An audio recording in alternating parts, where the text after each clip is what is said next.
Druids are insane in Diablo 4's Season 10 so far, with plenty of super strong builds across the board. And in today's video, we're going to be taking a closer look at 3 Druid setups you need to try.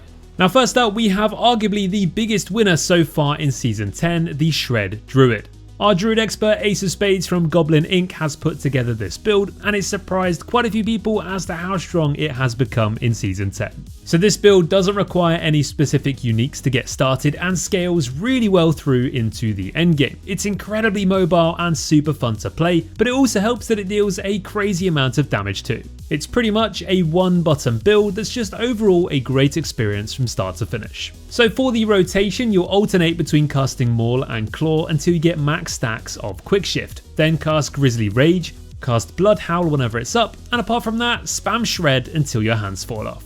In this build, we take advantage of the massive multipliers with Grizzly Rage, utilising Rampaging Warbeast, Direwolf and Rabid Bear, which makes our Grizzly Rage a Direwolf instead of a bear, and we use the Grizzly Rage cooldown reduction tempering affix to ensure it's always online. Shred has access to many damaging aspects that make this build amazing, such as Stormclaw, Unsatiated and Blurred Beast. So let's start with the leveling build all the way through to Torment 4, and very early on you'll be able to get access to 2 super important aspects. Stormclaw makes your crits with Shred deal a portion of the damage dealt in lightning AoE damage. An aspect of the Unsatiated restores your spirit when you crit with Shred. So this combo works perfectly well together, especially when paired with the Scythe Talon Spirit Boon and the Predatory Instinct skill, which just gives you a ton of crit early on. Then eventually you'll have access to the Lupine Ferocity Keystone, which means you don't even need crit in your gear and can rely on this instead to make this Shred crit build pop off. Later on, we have the Direwolf aspect with Rampaging Warbeast and the Rabid aspect, which poisons enemies in Grizzly Rage, so then we can switch to the Grizzly Rage version of the build. Now as you can see in the build guide, you have the starter version, then mid-game, then finally the full endgame setup. The starter version doesn't need any uniques and is instead focused on those aspects to get started. Then in the mid-game we can add some uniques like Mad Wolf's Glee and T-Bolt's Will to help bring the build together, and then you can progress into the endgame version.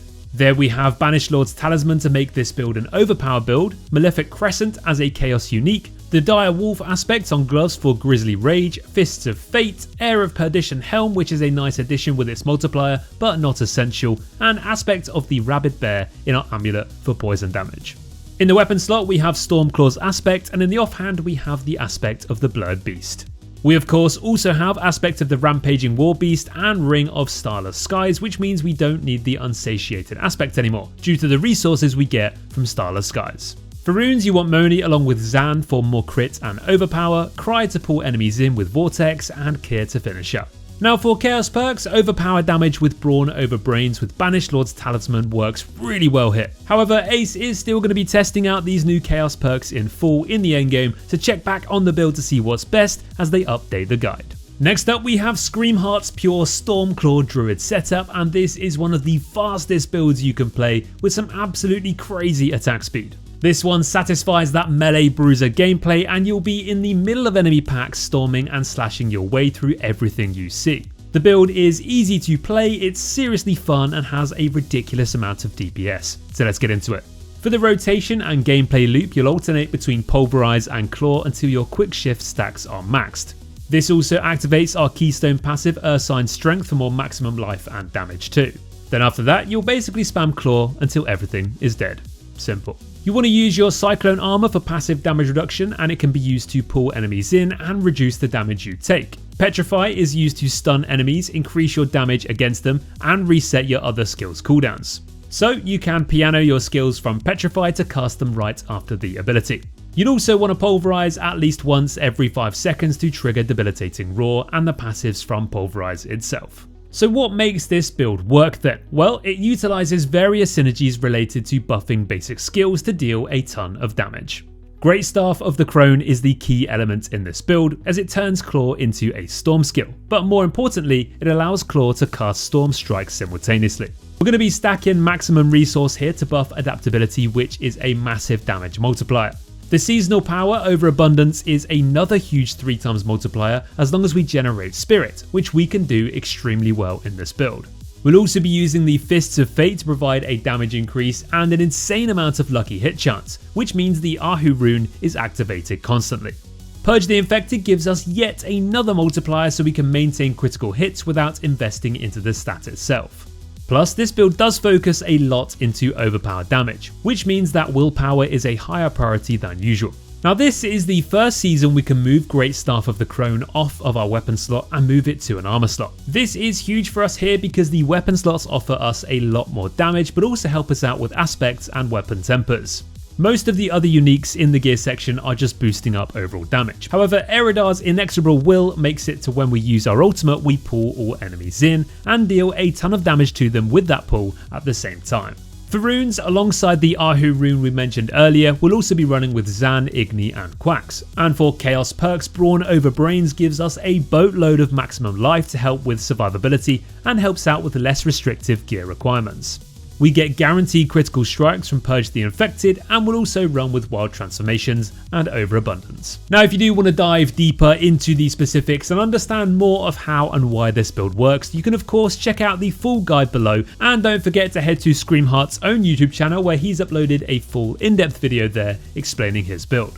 Moving on then, we have our third and final Druid build in today's video, the StormRavens setup from Zyor. Now in this guide we have many variations with him constantly updating and testing all the different ways to play this setup. So we're going to go over the starter build variant to help get you up and running from level 1 all the way through to Torment 4. And then after that you can dive into all the fun stuff in the endgame. For the rotation here, you'll use Cataclysm for Infinite Spirit, cast your army of companions to generate damage, use Maul to gain the Wild Transformation bonus, and Earthen Bulwark for durability to keep you alive in combat. The idea of this build is buffing up your companions so they deal as much damage as possible. In the skill tree, we'll start off with Claw, then Earthen Bulwark at level 8 for defense, start maxing out Ravens at 13 before then Wolves, Poison Creeper and Petrify by level 25. These are all going to be your core skills in this one, so the rest of the tree is buffing up those and boosting up your overall damage and defense. Now we have the Shepherd's aspect to increase the damage of our companions, and we can find this aspect by completing the dungeon Blood-Soaked Crag in Dry Steppes. So pop this on your amulet as soon as you can and you will instantly see its impact. Throughout your leveling process, you'll also want to try and pick up Stormclaw's aspect, which makes our Ravens deal lightning damage and stuns enemies too. The key factor here though is that it makes our Ravens become a Storm skill, which means they gain benefits from aspects, passives and Paragon that boost up our Storm skills. Then there's also the aspect of the Stampede to give us an extra companion and a ton of extra damage for all our companions whilst leveling. Aspect of Retaliation also works extremely well with the Chaos perk Savagery, which turns our companion abilities into core skills, so it takes this build to a whole new level. For gear, you want to aim for affixes that increase your willpower, crit and attack speed, and for defenses you want to prioritize resistances to all elements, armor and max life. But overall, this build doesn't really rely on many specifics to get going. That being said, our key item for this build is going to be Gathlon's Helm. This is because with the Mighty Storm aspect, we can benefit from 3 passives at the same time: Perfect Storm, Earthen Might, and One with Nature.